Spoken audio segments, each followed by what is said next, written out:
Assalamualaikum warahmatullahi wabarakatuh. Bismillahirrahmanirrahim.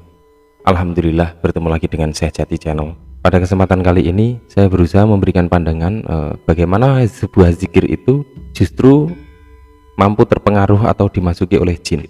Para sahabat semua, siapa yang tidak kenal lagi dengan zikir?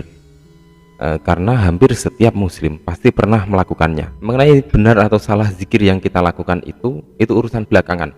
Karena pada dasarnya setiap manusia memiliki perjalanan hidup yang tidak sama dan juga perjalanan spiritual yang beda pula. Pada hakikatnya, sebuah zikir itu adalah salah satu jalan mendekatkan diri kepada Allah Subhanahu wa taala. Tetapi mengapa saat melafazkan kalimat-kalimat suci di dalam sebuah zikir justru banyak terlihat makhluk halus yang berusaha mendekat kepada kita? Allah Subhanahu wa taala berfirman di dalam surat Az-Zariyat ayat 56 tentang tujuan Allah menciptakan jin dan manusia. Aku tidak menciptakan jin dan manusia melainkan agar mereka beribadah kepadaku. Dan kenyataannya memang benar. Banyak sekali jin dan manusia yang sering melakukan ibadah-ibadah kepada Allah Subhanahu wa taala. Akan tetapi, mengapa jin atau makhluk lain lebih cenderung mendekat atau suka kepada orang-orang yang mulai mendekatkan diri kepada Allah Subhanahu wa taala? Banyak sekali kenyataan ini. Apakah ini karena memang mereka memiliki kesamaan misi, atau bisa dikatakan satu jalan, atau mungkin ada sejenis energi yang bersinergi antara jin dan manusia yang berjalan mendekatkan diri kepada Allah Subhanahu wa taala? Allahu a'lam.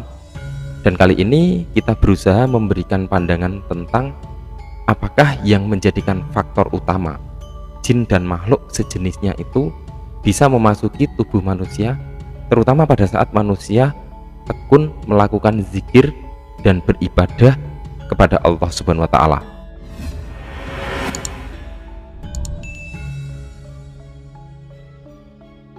Para sahabat semua, sebenarnya jin dan setan merupakan makhluk yang hidup berdampingan dengan manusia. Yakni manusia ini ada di alam nyata dan jin ada di alam gaib. Jadi atas izin Allah Subhanahu wa taala, mereka ada pada satu tempat tetapi beda dimensi. Sangat dekat tapi tidak bersinggungan. Ada dalam satu tempat atau ruangan tapi bisa hidup sendiri dengan harmonis di alamnya sendiri-sendiri, tidak saling mengganggu. Ini bisa terjadi karena Allah memiliki pembatas yang diberikan kepada kita semua.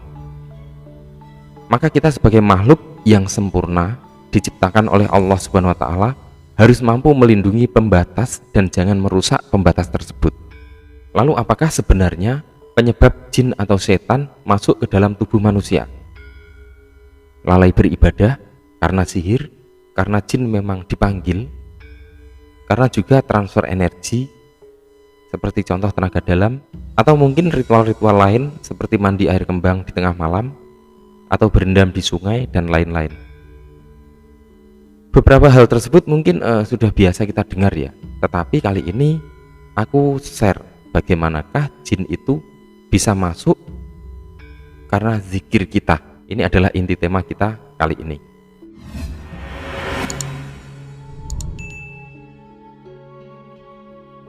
Mari kita buka fakta di alam gaib yang mungkin membuat kerancuan kita, atau ketika kita melakukan zikir kepada Allah Subhanahu wa taala tetapi yang ada justru jin atau energinya yang masuk. Ada dua kondisi di dalam zikir kita. Yang pertama adalah di dalam zikir kita itu harus ada kejelasan arah zikir. Di dalam berzikir, manusia memiliki arah tujuan yang jelas seharusnya. Misalnya zikir kita kepada Allah Subhanahu wa taala, kita harus tahu dengan jelas dan sejelas-jelasnya apa, siapa, serta di manakah Allah Subhanahu wa taala. Seseorang yang melaksanakan zikir dengan jumlah tertentu dengan hanya mengucap saja dan tidak memiliki arah yang jelas, ini tidak bagus. Misalnya la ilaha illallah, la ilaha illallah, la ilaha illallah, seterusnya sampai waktu yang ditentukan. Ya begitu saja sampai dengan jumlah dan waktu yang ditentukan. Jika zikir kita kepada Allah Subhanahu wa taala tetapi tiada kejelasan di dalam pandangan spiritual kita, maka ini akan kacau. Bagi yang berpikir bahwa Allah Subhanahu wa taala itu ada di suatu tempat, mungkin seperti Allah Subhanahu wa taala itu ada di sana, atau di atas dan lain-lain, maka praktek zikirnya pun akan mengikuti pandangan tersebut. Mulut melafazkan zikir sejalan dengan pemikiran seperti itu, ke atas, ke sana dan lain-lain. Praktek zikir seperti ini sangat mudah dideteksi oleh makhluk halus, baik itu jin ataupun yang lain. Jadi sebuah mindset di dalam sebuah zikir yang kurang sempurna, seperti contoh, ya dilakukan saja zikir ini sebanyak mungkin 1000 kali atau 10.000 kali, mungkin selama 21 hari, 41 hari tanpa putus dan lain-lain. Setelah itu, apa keinginan Anda dari melakukan zikir tersebut sukses, dan insya Allah ilmu sudah bisa dijalankan. Para sahabat semua, jarang sekali kita berpikir bahwa akhlak ini lebih utama sebetulnya untuk menuju kepada Allah Subhanahu wa Ta'ala. Akhirnya seseorang merasa memiliki kemampuan, mungkin seperti pengobatan ataupun yang lain, melalui zikir atau puasa yang dilakukan tanpa memikirkan akhlak. Ini sepertinya seperti sebuah jalan pintas seseorang tidak mau melakukan akhlak, sehingga Allah Subhanahu wa Ta'ala pun mengizinkan energi jin mewarnai hidup seorang ahli zikir yang berjalan tanpa memikirkan akhlak. Sampai akhirnya memang terjadi kejelasan bahwa niat kita memang beda di dalam menjalankan sebuah zikir. Pada hakikatnya, niat akan lebih utama dan lebih dalam sekali daripada sebuah amalan. Niat adalah ruh dari amalan. Sebuah amalan akan rusak dengan rusaknya niat.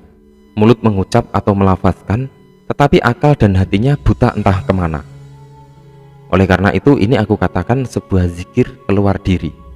Di dalam salah satu hadis dijelaskan, barang siapa mencari Tuhan keluar dari dirinya sendiri, maka dia akan tersesat semakin jauh. Maka begitu pula dengan berzikir. Apakah Tuhan tidak pernah melihat ketika seseorang menjalani ikhlas di dalam kesusahan dan penderitaan? Apakah Allah Subhanahu wa Ta'ala tidak akan melihat itu tanpa kita berzikir? Janganlah melakukan zikir dengan tujuan tertentu sehingga itu menjadi dalih untuk melupakan akhlak. Sesungguhnya Allah Subhanahu wa Ta'ala Maha melihat dan Maha mengetahui segala sesuatu. Sedangkan sudut pandang energi atau cahaya, maka zikir keluar diri ini juga akan mengikuti apa yang kita pikirkan. Cahaya tersebut akan keluar ke sana atau ke atas sesuai apa yang tertanam di dalam mindset kita, sehingga energi yang keluar tersebut dengan mudah terdeteksi oleh jin dan makhluk lain.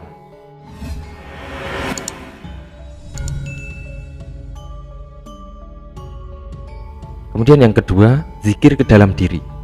Teknik mengarahkan zikir ke dalam diri ini sangat efektif untuk lepas dari pengaruh jin dan setan sebetulnya. Hal ini sesuai dengan salah satu hadis dari Nabi Muhammad SAW. Barang siapa mengenal dirinya, maka dia akan mengenal Tuhannya, dan barang siapa mengenal Tuhannya, maka binasa atau fana dirinya. Merujuk pada hadis tersebut, seseorang haruslah berpikir untuk melakukan zikir yang sesuai, yakni zikir ke dalam diri. Hakikat diri itu ada di dalam, tidak ada di luar, apalagi jauh di sana. Itu jelas tidak mungkin.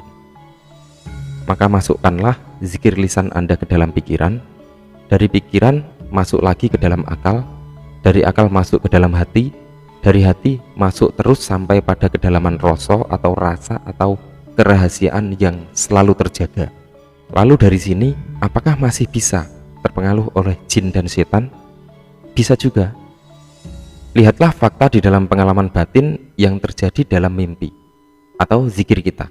Terkadang kita bertemu dengan diri kita sendiri di situ, tetapi di situ terlihat lebih jahat. Hal ini bisa terjadi karena nafsu. Dari nafsu tersebut mensupport kuat, sehingga memotivasi kita untuk berbuat jahat dan tidak mengenal kedirian kita, sehingga jin dan hodam mampu masuk melalui pintu tersebut dan menyerupai diri kita melalui sifat kita. Sedangkan dari sudut pandang energi zikir ke dalam diri ini, cahaya zikir yang timbul akan masuk ke dalam pikiran. Pikiran yang tercerahkan selanjutnya akan masuk ke dalam terus memasuki akal, hati, rasa dan lain sebagainya. Kemudian semakin dalam masuk, maka semakin besar pula energi tersebut, sehingga cahaya zikir bisa keluar dari tubuh kita dan melindungi tubuh kita dari kekuatan-kekuatan yang jahat. Para sahabat semua, berbicara tentang nafsu ini, setiap manusia memang memiliki nafsu. Tiada mungkin bisa dimatikan, tetapi sesungguhnya bisa dikendalikan. Nafsu adalah unsur api, sedangkan asal mula kejadian manusia sendiri terdiri dari berbagai macam unsur atau 4 anasir, yakni anasir tanah, anasir udara, anasir air, dan anasir api. Anasir tersebut selalu melekat pada manusia dari lahir sampai ajal menjemput. Jadi ketika manusia terbakar oleh nafsu dan termotivasi untuk berbuat jahat, maka ini akan menjauhkan kita dari kedirian. Inilah sebabnya mengapa di dalam zikir kita, makhluk lain seperti jin dan khodam mampu masuk ke dalam mimpi-mimpi atau tafakur zikir kita.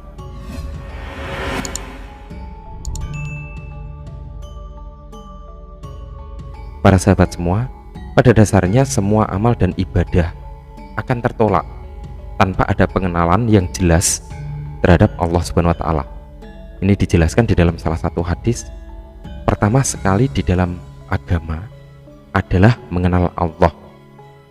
Inilah sebenarnya yang menjadi titik tolak dari semua zikir dan ibadah, serta mendasari perubahan akhlak di dalam mengenal hakikat Allah Subhanahu wa Ta'ala. Para sahabat semua, demikian apa yang bisa kami sampaikan.